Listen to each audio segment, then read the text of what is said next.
بتوں کا برا حال۔ حضرت عمرو بن جموح ہمارے رسول صلی اللہ علیہ وسلم کے ایک ساتھی تھے۔ وہ مدینہ منورہ کے رہنے والے تھے اور اپنے قبیلے کے امیر اور سخی آدمی تھے۔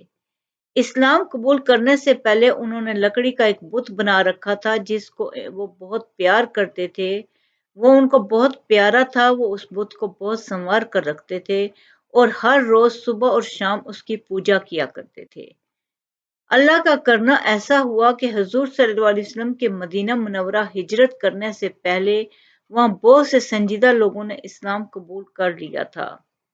ان میں حضرت عمرو بن جموح کے ایک بیٹے حضرت معاذ اور ان کے قبیلے کے کچھ دوسرے نوجوان بھی تھے۔ لیکن حضرت عمرو اپنے مذہب پر قائم رہے اور اپنے بت کی پہلے کی طرح پوجا کرتے رہے۔ حضرت معاذ اور مسلمان ہونے والے دوسرے نوجوانوں نے اب سوچا کہ کسی طرح عمرو بن جموح کے دل میں اس بت سے نفرت پیدا کر دی جائے۔ ایک دن انہوں نے رات کو چپکے سے یہ بت اٹھایا اور جا کر گندگی کے ڈھیر پر ڈال دیا۔ عمرو نے صبح اٹھ کر بت کو نہ پایا تو ان کو بہت غصہ آیا اور وہ چلا کر کہنے لگے، تم لوگوں کا ناس ہو، معلوم نہیں میرے پیارے بت کو کون لے گیا ہے۔ پھر اس کی تلاش میں نکلے۔ جب اسے گندگی کے ڈھیر پر اوندا پڑا پایا تو ان کو بہت دکھ ہوا۔ اس کو اٹھا کر صاف کیا، نہلایا اور خوشبو لگا کر اپنی جگہ پر رکھ دیا اور کہنے لگے، اللہ کی قسم اگر مجھے معلوم ہو جائے کہ تیرے ساتھ کس نے یہ سلوک کیا ہے تو میں اس کی ایسی بری حالت بنا دوں کہ دنیا دیکھے۔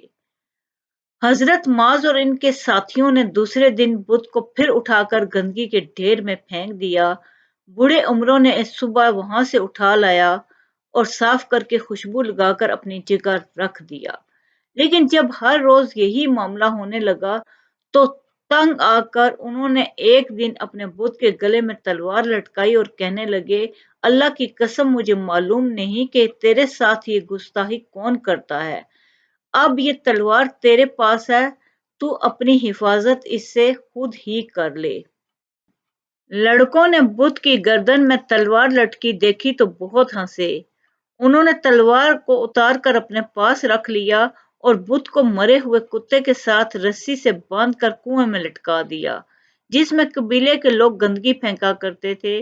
صبح کو عمرو نے بت اور تلوار دونوں کو غائب پایا تو پھر ان کی تلاش میں نکل کھڑے ہوئے۔ جب بت کو مردہ کتے کے ساتھ گندگی کے کنویں میں لٹکا دیکھا تو ان کی آنکھیں کھل گئی۔ وہ سمجھ گئے کہ جو بت اپنی حفاظت نہیں کر سکتا وہ مجھے کیا فائدہ پہنچا سکتا ہے۔ وہاں سے گھر کی طرف چلے۔ راستے میں ایک مسلمان مل گئے۔ عمرو نے ان کو سارا قصہ سنایا تو وہ ہنس پڑے اور کہنے لگے، بھائی تم نے اپنے آپ کو خواہ مذاق کا نشانہ بنا رکھا ہے، بھلا یہ بت بھی کسی کو فائدہ یا نقصان پہنچا سکتے ہیں؟ میری مانو تو ان کو پوجنا چھوڑ دو اور ایک اللہ تعالیٰ اور اس کے سچے رسول پر ایمان لے آؤ۔ حضرت عمرو کے دل میں پہلے سے ہی اس بت کے خلاف نفرت پیدا ہو چکی تھی۔ اس مسلمان کی باتیں سنی تو فوراً اسلام قبول کر لیا۔ ان کی بیوی اور ایک بیٹے پہلے ہی ایمان لا چکے تھے۔ اب دوسرے بیٹوں نے بھی اسلام قبول کر لیا اور ان کا سارا گھر اسلام کے نور سے جگمگانے لگا۔ سبق: اگر تم کسی کو گناہ یا غلط کام کرتے دیکھو تو اسے فوراً روکو، اچھے انداز سے سمجھاؤ۔ ہو سکتا ہے کہ وہ تمہارے روکنے اور سمجھانے سے غلط کاموں سے رک جائے اور اس کی زندگی سنور جائے۔